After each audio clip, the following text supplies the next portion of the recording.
دې کیسه کې موږ دوه قبیلې ګورو، کوم کې چې هلک او د جینۍ دوی واده وکړي، خو د وعدې په مطابق به دوی 5 کاله پس واده کوي. او هلته نه هغه هلک او هغې پلار هلته نه روان شي. دوی چې کله لارې کې روان وي، دوی یو ځای کې ایسار شي او هلته کې دمه وکړي. دوی هلته کې یو بله قبیله هم ګوري چې هغې هم هلته کې ایسار وي. بیا هغې دوی ته پی راوړي او دوی ته ورکړي. دغې نه ظاهره ده چې دوی سره ملګرتیا کوي او ورسره دوستي هم کوي. او د دغې قبیلې سردار هم دوی ته پیالۍ کې پی ورولېږي. خو هلته کې موجود دغه قبیلې سردار سره یو کس ناست وي او هغه ورته وایي چې پیاله دا پی ته په بل چا وڅښه. خو هغه سردار د دې خبره ونه مني او هغه شوده وڅښي. کله چې لږ مخکې لاړ شي نو هغه د خپلې اسپې نه راولویږي او بېهوشه شي او بیا مړ شي.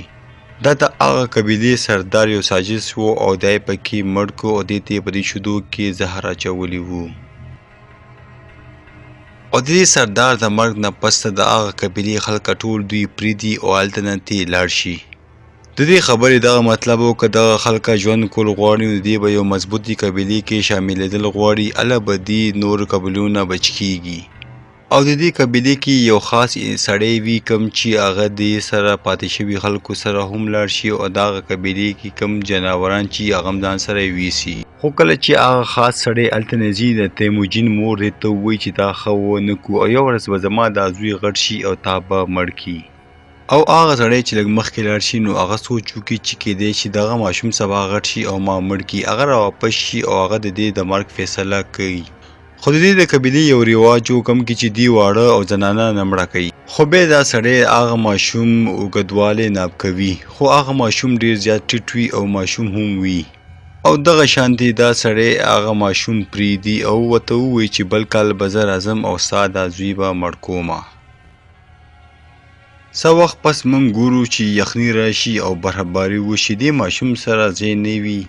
بیا تیموجین ته د خپل پلار یو خبره یاده شي چې هغه ورته وایي چې دې بره غرونو کې زموږ خدایان اوسېږي او ته هلته لاړ شه، به ستا مدد وکړي.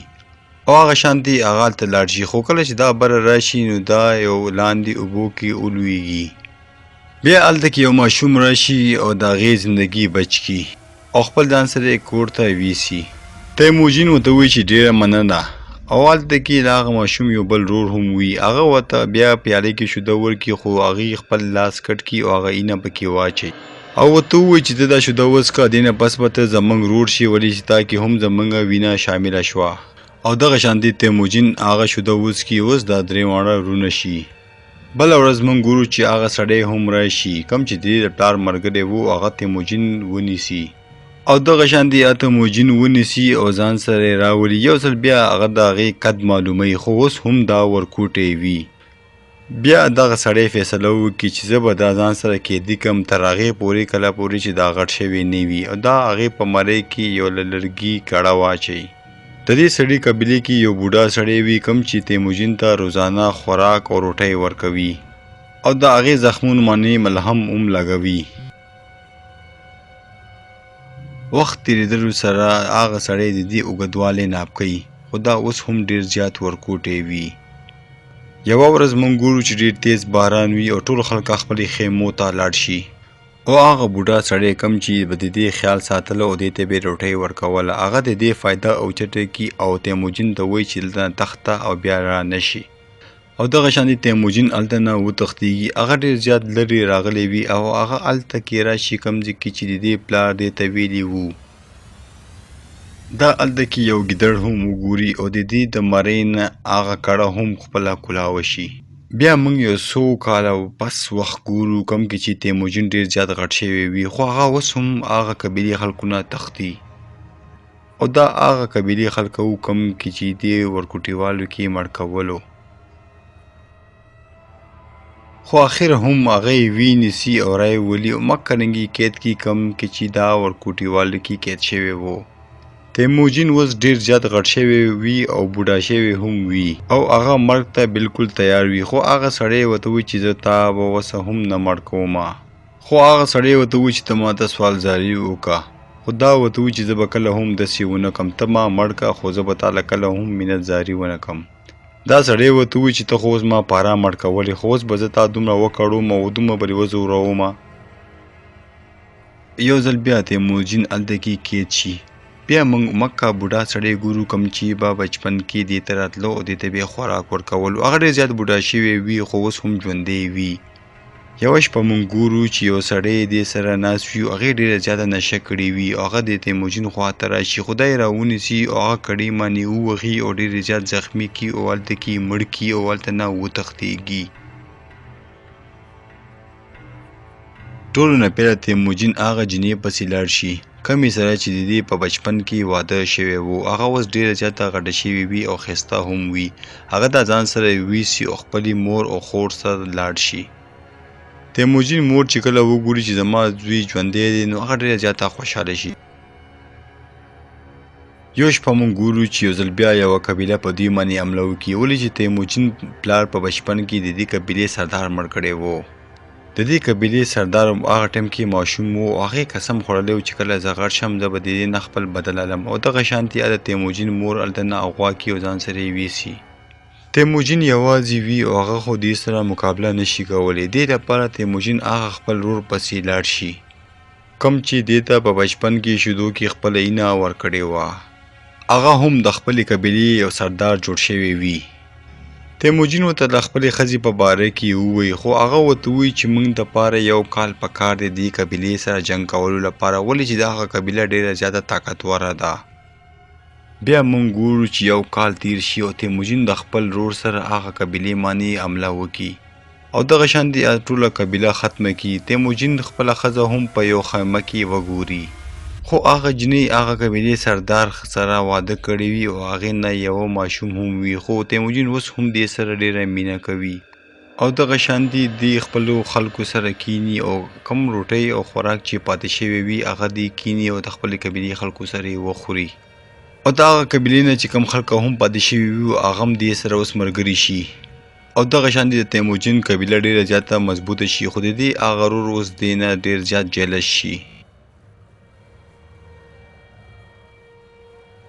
او دغه شانتې د دې ورور اوس دې سره ډېر زیات نفرت کوي. بیا یوه ورځ تیموجین خپلې قبیلې سره روان وي چې څه خلکه په دې باندې حمله وکړي او په تیر باندې دا هغه کسان ولي. کله چې دا لاړ شي او هغه سړی وګوري نو هغه بل څوک نه وي د تیموجین مشر ورور وي او دغه شانتې د دې ورور دې سره اوس نور هم نفرت کوي ولې چې دې خو د دې مشر ورور مړ کو او دغه شانتې دا هلته کې وړو قبیلو سره یو ځای شي او تیموجین قبیلې سره جنگ تیاری چالو کړي. تیموجین ته پته وي چې زه خو دا جنگ نشم ګټلی. دې لپاره دا له خپلې قبیلې ټول ماشومان او زنانه بل ځای ته ولېږي او هلته کې جنگ چالو شي او دغه شانتې تیموجین دغه جنگ وبیلي او د هغې ورور هغه ځان سره قیدي کړي. هغه ورور یې مړ نه کړي ولې چې هغه اوس هم دا خپل ورور ګڼي. بیا یوه ورځ د هغې ورور هغه په بلې قبیلې باندې خرڅ کړي او هغه قبیلې والا خلک یې دا ښار ته یوسي او دغه شانتې هغې یو ځای کې کیني چې څوک راشي او دغه په ښه پیسو باندې واخلي خو څوک هم وانخلي. بیا هغه بازار نه یو باچا تیریږي کوم چې دا وګوري او هغه په ښه پیسو والي او یو پنجره کې یې بند کړي او هغه دا راولي او په خپل ښار کې کیني او خلک دې پسې راځي او ګوري او خاندي ورته. بیا هلته کې یو بوډا بیا راځي او هغه دې نه معافي غواړي او څه چې دې سره کېږي په هغې باندې ډېر زیات شرمنده وي. تیموجین دې بوډا ته ووایي چې زما یو کار وکړه دغه لاکټ زما ښځې ته ور ورسوه او زه تا سره واده کوم چې زه به کله هم د دې قبیلې خلکو ته ضرر یا نقصان ورونه رسومه او دغه شانتې هغه بوډا د دې ښځې په تلاش باندې وځي او هغه ډېر زیات مخکې لاړ شي او په ریګستانونو باندې هم تیر شي او د ګرمۍ د وجې هغه یو ځای کې رالاړی شي او مړ شي او خوش قسمتۍ سره هغه لاکټ هغې ښځې ته ور ورسېږي کوم چې دې هغې ته په بچپن کې ورکړی و. د دې ښځې ته معلومه شي چې تیموجین اوس هم ژوندی دی او هغه د دې په تلاش کې هغه ښار ته راورسېږي او هلته کې یو سړي ته دا رشوت ورکړي او تیموجین راخلاص کړي او ویې تښتئ. اوس د دې یو زوی او یو لور هم وي او دې په خپلې زندګۍ کې ډېر زیات خوشحاله وي. یوه ورځ یې تیموجین ته ښځه وایي چې ټول سرداران یو شانتې دي او دوی یو بل مړه کوي او تیموجین په دې خبرې ډېر زیات فکر کوي. بیا تیموجین هلته نه لاړ شي او دا فیصله وکړي چې زه به د ټولو قبیلې سرداران یو ځای کوم او دوی به په یو ځای کښېنوم او یو ملک به موږ جوړو او په هر حال کې دا ټولې قبیلې به یو ځای کوو او ملګري کوو به. هغه په زندګۍ کې 3 اصوله جوړ کړي. پیلنی دا چې ښځې او واړه به نه وژنو، او دویم اصول دا چې آخري دمه پورې به جنګ کوو، او دریم اصول دا و چې څوک به هم خپل سردار ته دوکه نه کوي. او دغه شانتې موږ ګورو چې تیموجین په خپل سوچ کې کامیاب شو او هغې یو مکمل آرمي جوړه کړه. خو اوس هم دلته کې یو مسله وه، ولې چې د هغې رور هم ډېر طاقتور شوی و او هغې هم یو ریاست جوړ کړی و او هغه د خپلې ریاست غټ پاچا و. او د دواړه قبیلې خپلو ته آمنې سامنې ولاړ وي. تیموجین خو نه غواړي چې رور سره جنګ وکړي، خو د هغې رور پې حمله وکړي او اټیک پې وکړي او داسې کې دغه جنګ چالو شي. خو تیموجین دغه جنګ وګټي دي او تیموجین د خپل رور هغه قبیلې خلکو هم قیدین کړي دي، خو هغه یې مړه نه کړي او هغه ورته خپلې قبیلې کې دعوت ورکړي.